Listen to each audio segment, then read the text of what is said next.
দেশে আসার পর থেকে এখন পর্যন্ত বাবার বাড়ি থেকে আমি লড়তেই পারতেছি না আমার শ্বশুর বাড়িতে আসার জন্য। আসসালামু আলাইকুম, যেখান থেকে আমার ভিডিওটা দেখছেন সবাইকে জানাই শুভেচ্ছা। এই তো আমার ভাবি এখন আলু ভর্তা বানাবে, কারণ বড় ভাবির হাতের আলু ভর্তা আমি অনেক অনেক মিস করি, অনেক মিস করি। তো আমার এক বাতি যেত ওর দাঁত পড়ে গেছে, আইসা আমাকে দেখাচ্ছে, আর ভাবির হাতের আলু ভর্তা বানানো দেখে আপনাদের জিভে পানি চলে আসলে আমার কোনো দোষ না। আর একটু যে প্লেটে রাখছে এটা হচ্ছে পেঁয়াজ ছাড়া, এখন পেঁয়াজ ছাড়া আমার এক বাস্তি ভর্তা খায়, কোনো কাঁচা পেঁয়াজ দিলে ভর্তা খাবে না, কোনো কিছুই খাবে না। এই জন্য পেঁয়াজ ছাড়াও এখানে মরিচ আর ধনে পাতা মানে মেখে তারপর রেখে রেখেছে, আর আলু রেস্টা করে রেখেছে, ওইটা তারকে ভর্তা বানাতে পারে আমাদের জন্য এখানে ভর্তা বানাচ্ছে। আর বাবির হাতের আলুর ভর্তা কি বলবো, অসাধারণ মজা হয়। আর কিভাবে বানায় আমার এত ভালো লাগে বানানো দেখে। তো এখন আমি একটু খেয়ে নিচ্ছি, আর এতটাই মজা হয়েছে। এখন সকালবেলা সবাই আমরা একসাথে নাস্তা করে নিচ্ছি, আলু ভর্তা, করলা ভাজি, রুই মাছ ভুনা। তো সবার সাথে খাওয়ার মজাই আলাদা। মানে সকালবেলার নাস্তা ভর্তা হলে আর সবাই একসাথে হলে মানে এই খাবার যেন মানে শেষই হয় না, শুধু খেতেই মন চায়, খেতেই মন চায়, এতটা ভালো লাগে। আর এখানে আমডাল রান্না করছি একটু ঘন ঘন করে, আমি একটু আমডাল নিয়ে নিচ্ছি।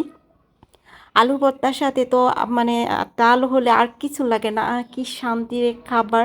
তো আমি এখন ডাল আলু ভর্তা দিয়ে মেখে তারপরে এখন খেয়ে নিচ্ছি। আর যেদিন আমি আসছি পরের দিন আমার ছোটো ভাইয়ের বউ আমার জন্য 5 রকমের ভর্তা বানিয়ে রাখছে আমি খাওয়ার জন্য। আমি যে যে ভর্তা পছন্দ করি ওই ভর্তাগুলো বানিয়ে রাখছে। তো আজকে বড় ভাবি মানে বলছে ওনার বাসায় খাওয়ার জন্য, তো ভাবি আজকে খাওয়াবে দেশি মুরগি।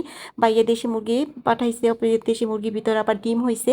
তো এগুলো ভাবি এখানে নিয়ে নিছে, গরু মাংস রান্না করবে। বলছি মাটির চুলা রান্না করো, অনেক দিন ধরে মাটির চুলা রান্না খাই না। গ্রামে তো মাটির চুলা রান্নার তো মানে অন্যরকম একটা স্বাদ, যারা মাটির চুলা রান্না খাইছেন তারা তো বোঝেন মাটির চুলা রান্না কতটাই মজা। তো আমি চলে আসলাম ছাদে, ছাদে এসে দেখি ওরা অনেক সুন্দর করে ছাদ বাগান করছে, ফুলের গাছ, সবজির গাছ। ডাটাগুলো দেখে আমার অনেক অনেক ভালো লাগছে, মরিচ গাছগুলো অনেক সুন্দর হয়েছে, মরিচ ধরতেছে এখানে। তো ফুল গাছগুলো দেখে এতটাই ভালো লাগছে আমার। তো আমার কাছে আমি ছাদে অনেকক্ষণ দাঁড়িয়েছিলাম এবং ভিডিও করে আপনাদেরকে দেখালাম। অনেকেরই দেখি ভিডিওতে ছাদ বাগান করে, আমি সবসময় আমার ছাদ বাগান অনেক পছন্দ। আমি মানে দেশে থাকতেও আমি করছি মোটামুটি, সবজি হয়েছিল, আমি ফুলের গাছ লাগাই নেই।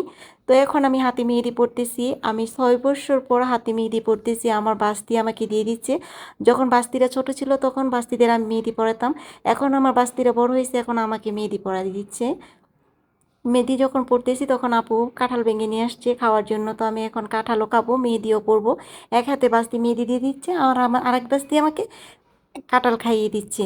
তো এদিকে ভাবিরও রান্না বান্না হয়ে গেছে, লার্কি চুলা মানে মাটির চুলার মধ্যে। এই তো ভাবি দেশি মুরগি রান্না করছে, গরুর মাংস, আর কালারটা এত সুন্দর আসছে, আর মাটির চুলার রান্না তো বলার লাগে না যে কেমন হয়েছে। তো এটা দিয়ে দিয়েছে এই হাতে মেহেদি, এই সাইডে দিয়ে দিয়েছে আমার এক ভাগ্নি, বড় আপুর মেয়ে। ও অনেক সুন্দর করে মেহেদি পরাইতে পারে। তো আমি বলি যে তোমাদের আগে আমি মেহেদি পরাই দিয়েছি, এখন তুমি আমাদের মেহেদি পরাচ্ছ। তো দেখে খুবই ভালো লাগলো তারা এত সুন্দর করে মেহেদি পরাইতে পারে। তো ওদের দুইটা ভাতিজা আমার জন্য খাবার টাবার নিয়ে আসছে, আমার সাথে বসে খাবে। তো আমরা সবাই একসাথে বসে খাবো। আমার ভাতিজাই এই পাতিলা সব নিয়ে আসছে, ভাবি আইসা দেখে সে পাতিলা নিয়ে এসে পড়ছে এখানে। ভাবিকে বাড়তেই দেয় নাই অন্য কোনো মানে বাটিতে, প্লেটে। তো এই তো আজকের ভিডিওটা যদি ভালো লাগে লাইক কমেন্ট শেয়ার করে দিবেন, আর আমার হাতের মেহেদিটা কেমন হয়েছে বলবেন। 6 বছর পর দিছি। আবার দেখা হবে নতুন কোনো ভিডিওতে। আল্লাহ হাফেজ।